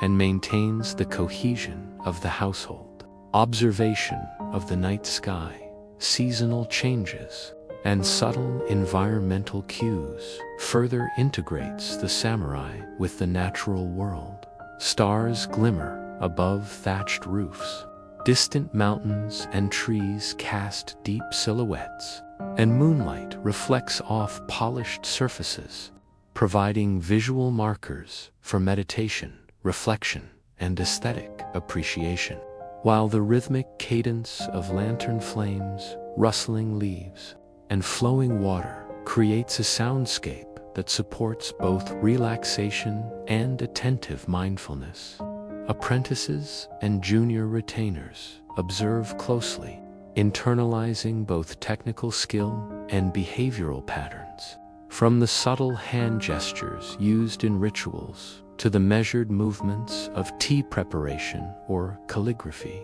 understanding that mastery of both action and decorum is essential for survival, reputation, and spiritual development, as the evening rituals serve as both practice and instruction, embedding lessons deeply within the rhythm of daily life. Sensory engagement continues with subtle olfactory and gustatory cues, the lingering fragrance of incense, the faint aroma of herbal teas or simple evening meals, and the occasional whiff of the earth from open windows or gardens all contribute to a full, immersive experience of presence and awareness, linking the physical, emotional, and intellectual dimensions of samurai life. Finally, as night deepens, quiet reflection and preparation for the following day reinforce resilience, strategic thinking, and ethical grounding. Equipment is checked, swords polished, armor maintained, notes reviewed, and personal intentions set, blending practical preparation with ritual observance and moral contemplation, a cyclical process that ensures the samurai remains engaged, vigilant, and harmoniously connected with both community and self. leaving a lasting impression of a life in which discipline, honor, reflection, and sensory awareness are inseparably woven together, and where the darkness of night becomes a canvas for both personal growth and cultural continuity.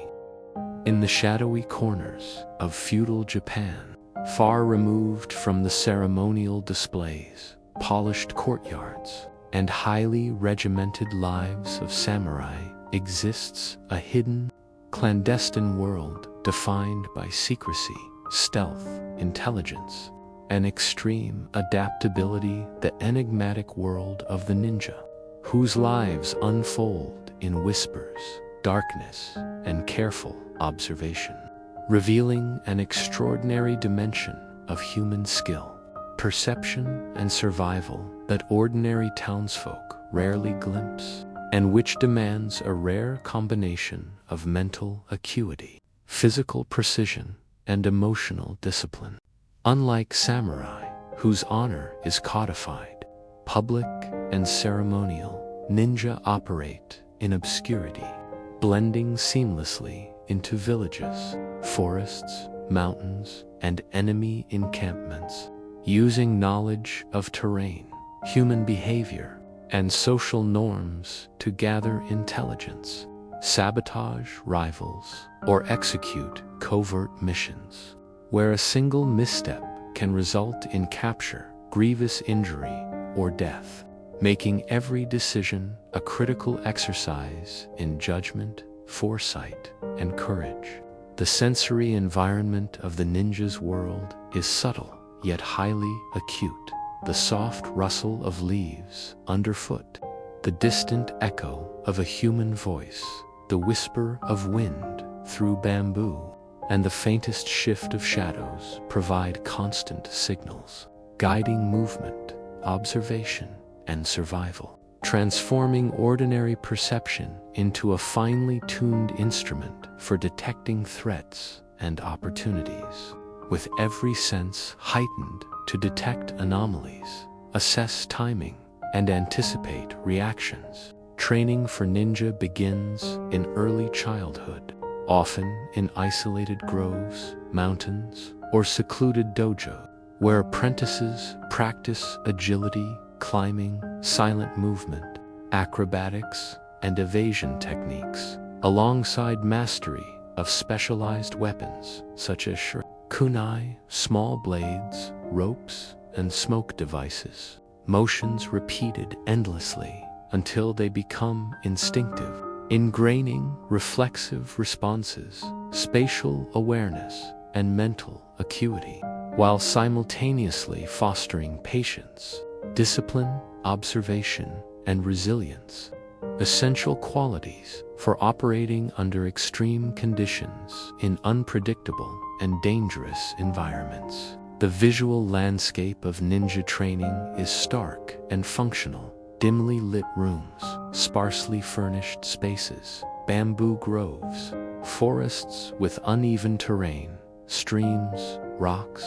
and natural obstacles all serve as both training grounds and simulations of real-life infiltration scenarios, emphasizing adaptability,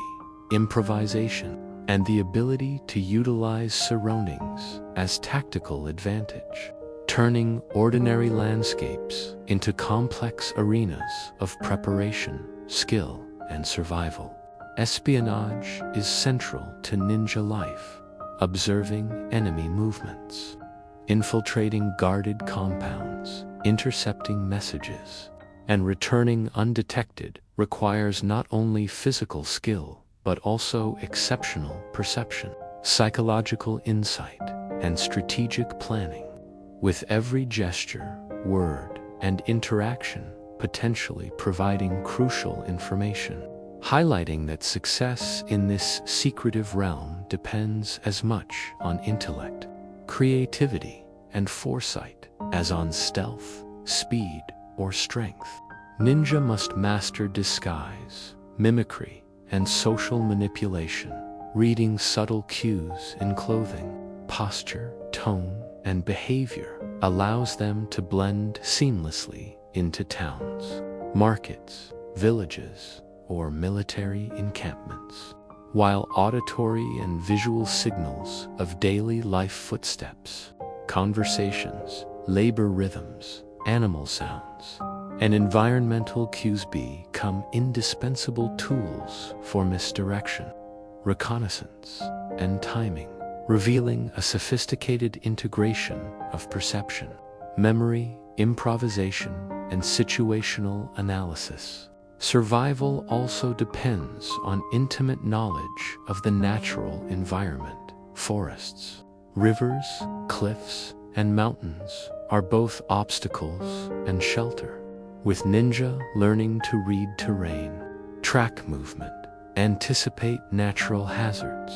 and identify advantageous hiding places, while integrating knowledge of plants, wildlife, and weather patterns into strategic decision-making, turning the natural world into both a tactical ally and a living classroom for observation, ingenuity, and adaptability. The mental and emotional dimensions are equally vital, operating under constant threat, often in isolation. Performing high-stakes missions requires patience, emotional regulation, and resilience, as fear, distraction, or impulsivity could be fatal, while meditation, visualization, and controlled breathing exercises reinforce focus, calm, and decision-making clarity, training apprentices in the subtle balance of vigilance, creativity, and adaptability required to survive and succeed in their shadowed environment.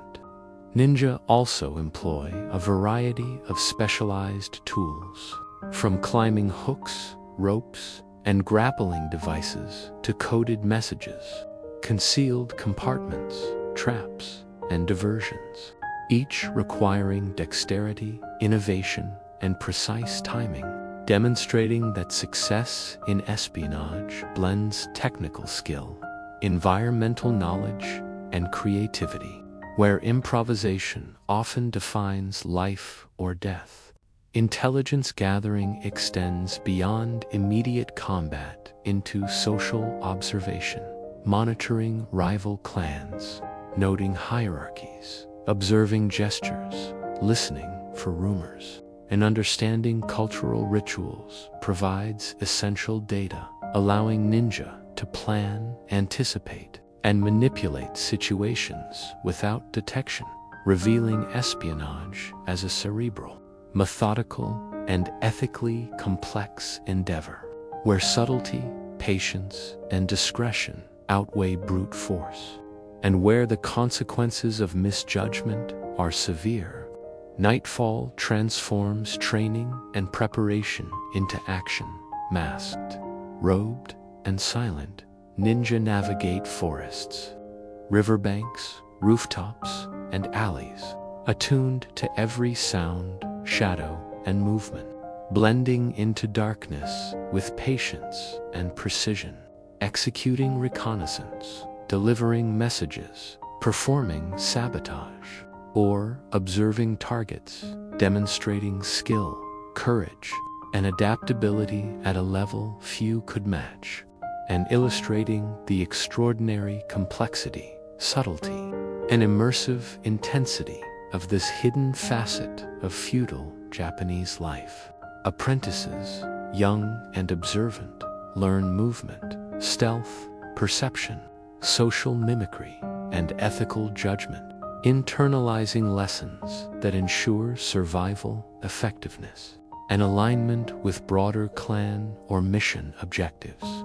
illustrating the combination of skill, perception, emotional control, and subtle morality embedded in ninja culture. In essence, the ninja world represents a shadow dimension within feudal Japan, where silence, observation, cunning, and preparation define power, where natural and social environments are simultaneously classroom and battlefield, and where intellect, creativity, discipline, and emotional resilience converge to form a highly demanding, immersive, and compelling lifestyle, leaving observers with a deep appreciation for the extraordinary, secretive, and skillful existence of those who operated in the shadows, and illuminating a hidden layer of Japanese history that few have ever truly witnessed. The world of the ninja is a constant exercise in ingenuity, strategy, and adaptation, where survival and success rely not merely on stealth and observation, but on a sophisticated repertoire of techniques, traps, tools, and psychological cunning that transform ordinary spaces into opportunities for intelligence gathering, sabotage, and self-preservation, revealing a level of tactical mastery and perceptual acuity that few outside the hidden world could ever imagine. Training in these skills begins early and continues relentlessly, with apprentices learning to move silently across varied terrain, scale walls and trees, leap across rooftops, and disappear into shadows, their bodies and minds honed to respond instinctively to changing circumstances, while simultaneously mastering weapons, small tools, and improvised devices designed to surprise, incapacitate, or mislead opponents, creating a seamless integration of physical agility, mental acuity, and tactical creativity that forms the foundation of ninja effectiveness. Sensory perception is critical, listening for distant footsteps, detecting subtle shifts in light or shadow, sensing vibrations through wooden floors, and even observing changes in wind or scent allows ninja to anticipate danger, track movements, and plan escape routes, while environmental awareness enables them to utilize natural cover, architectural features, and terrain irregularities as both protection and tactical advantage, turning forests, villages, riverbanks, and urban alleys into complex, interactive landscapes for both training and missions. The visual landscape of ninja operations is equally rich and demanding. Moonlight glimmers on rooftops and leaves. Shadows lengthen across alleys and courtyards. Lanterns flicker in distant windows, and obstacles such as gates, walls, or trellises provide both challenges and opportunities for concealment, teaching apprentices to read, anticipate, and manipulate space with precision, transforming ordinary environments into dynamic arenas of tactical possibility, where each detail can determine success or failure. Traps and devices are integral to ninja strategy. Simple mechanisms such as hidden spikes, tripwires, pits, and snares are combined with more sophisticated tools, including smoke bombs, flash powders, concealed blades, and decoys, requiring not only mechanical knowledge and dexterity, but also creativity and timing to deploy effectively, with the goal of incapacitating opponents, creating distractions, or securing safe passage, emphasizing that intelligence and preparation often outweigh brute force in these clandestine operations. Beyond physical techniques, ninja masters psychological strategies, deception, misdirection, impersonation, and controlled communication are used to manipulate perception, creating false narratives or misleading adversaries about their presence, intentions, or numbers, demonstrating that espionage and subterfuge demand both cognitive skill and emotional control, as success often depends on subtle cues, timing, and the ability to anticipate human behavior in real-world scenarios. Apprenticeship and observation are continuous. Younger ninja watch the movements, decision-making, and improvisational tactics of masters, internalizing both techniques and mindset, understanding that mastery involves blending practical skills with intuition, patience, and creativity, and that every environmental cue, social interaction, and tactical opportunity must be assessed in real time, reinforcing the integrated development of body, mind, and perception.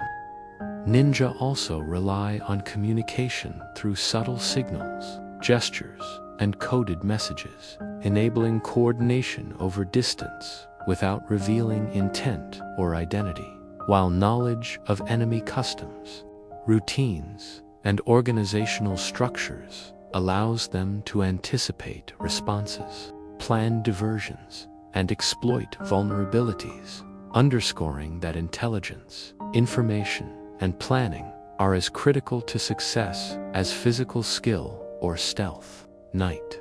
missions exemplify the intensity of these skills, moving silently through forests, scaling walls, leaping across rooftops, observing targets, and deploying traps with precision demand constant attention, adaptability, and calm under pressure, as environmental hazards, guard patrols, and unforeseen changes can compromise operations, highlighting the ninja's need for both technical mastery and psychological resilience, where a single error can prove fatal.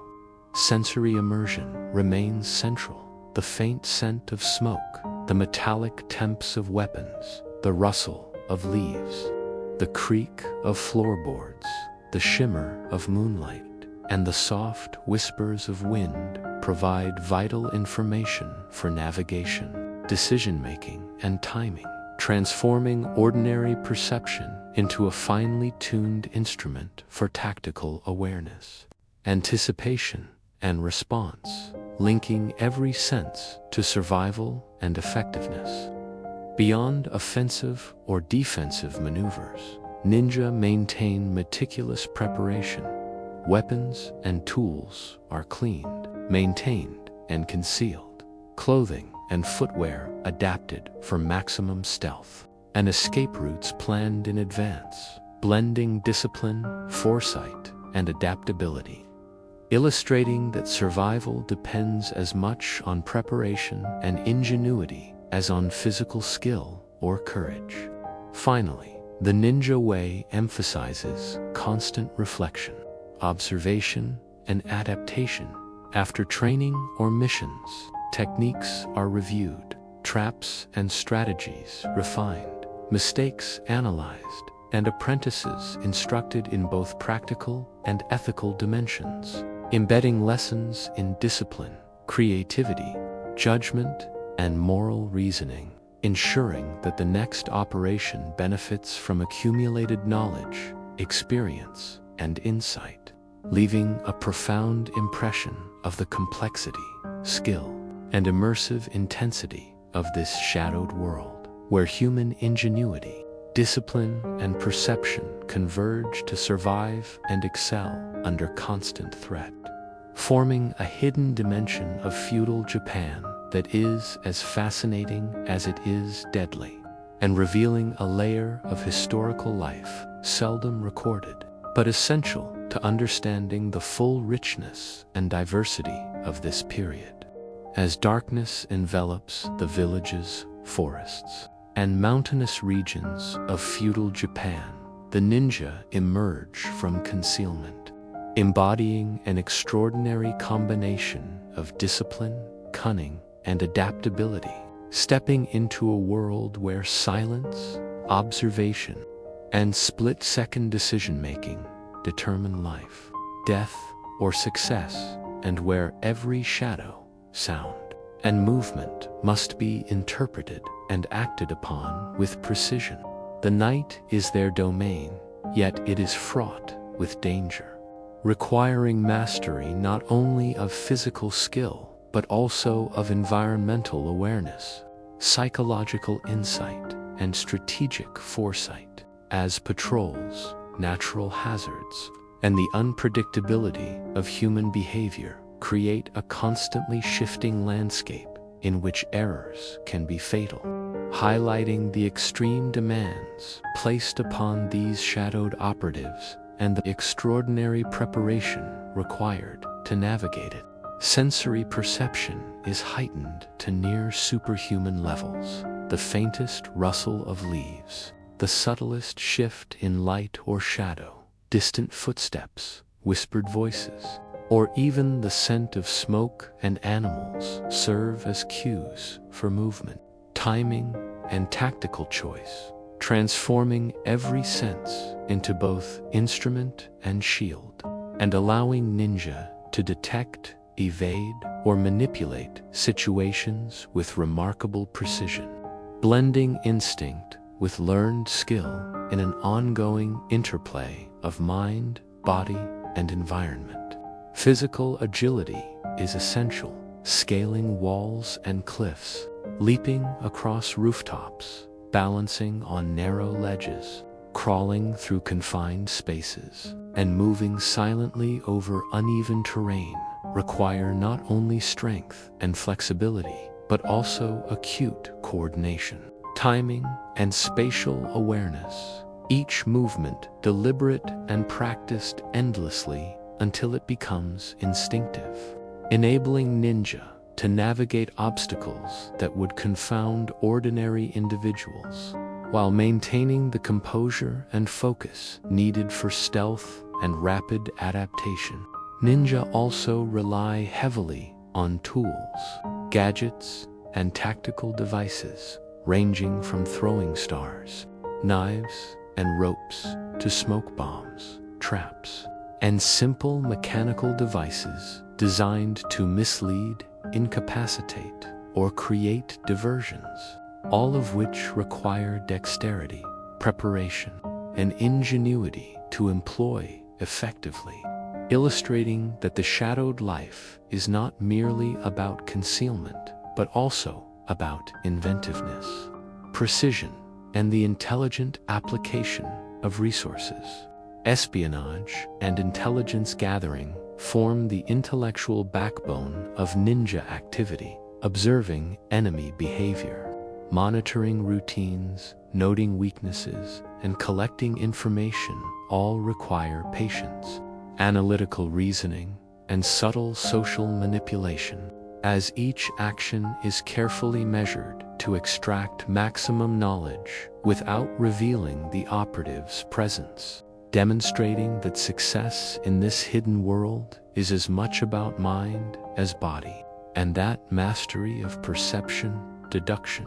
and strategy is inseparable from physical skill. The emotional and psychological dimensions are equally critical. Operating in isolation, under constant threat, and often with incomplete information, demands extreme self-control, patience, and resilience, with fear, distraction, or misjudgment potentially leading to capture or death, and requiring that ninja cultivate mental fortitude through meditation, visualization, and disciplined routine, reinforcing a calm, deliberate approach to both training and mission execution, and teaching apprentices that emotional regulation is as vital as technical skill. Apprenticeship is continuous. Younger ninja observe masters, internalizing not only physical and tactical techniques, but also judgment, adaptability, ethical considerations, and decision-making under pressure, learning to anticipate, improvise, and respond effectively to both human and environmental variables, ensuring that knowledge, experience, and skill are transmitted in a living, dynamic process,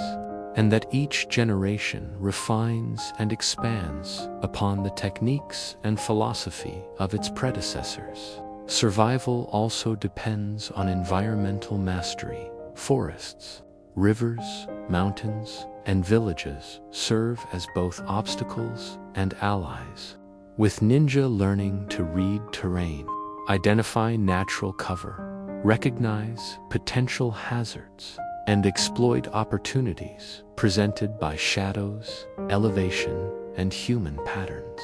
transforming ordinary landscapes into interactive training and operational arenas, where every plant, stone, or architectural feature becomes a potential resource for concealment, observation, or tactical advantage. Preparation is meticulous. Weapons are cleaned, maintained, and concealed. Clothing and footwear are selected for optimal stealth and mobility. Escape routes are planned. Contingencies are imagined. And every detail is rehearsed, underscoring that success is not accidental, but the product of discipline, foresight, and careful orchestration, combining creativity with practical application to achieve mission objectives. Moral and philosophical guidance underpins all ninja activity, though operating in secrecy and often employing deception. Ninja adhere to an ethical and philosophical framework that balances loyalty, responsibility, effectiveness, and restraint, emphasizing that cunning and strategy must be tempered by purpose, self-discipline, and cultural understanding, ensuring that actions, while hidden, are aligned with broader objectives and principles, providing internal coherence to a life that otherwise exists in shadows and ambiguity. Finally, as night wanes and missions conclude, reflection and debriefing solidify learning, refine strategies, and transmit wisdom. Successes are analyzed, errors dissected, techniques honed, and apprentices guided in understanding both the technical and philosophical dimensions of their craft, creating a cycle of continuous improvement, leaving a lasting impression of a hidden world that is as complex, disciplined, and immersive as it is dangerous, and revealing a facet of feudal Japanese life where intelligence, ingenuity, stealth, and philosophy converge to create a highly specialized, demanding, and extraordinary existence that few could endure or comprehend.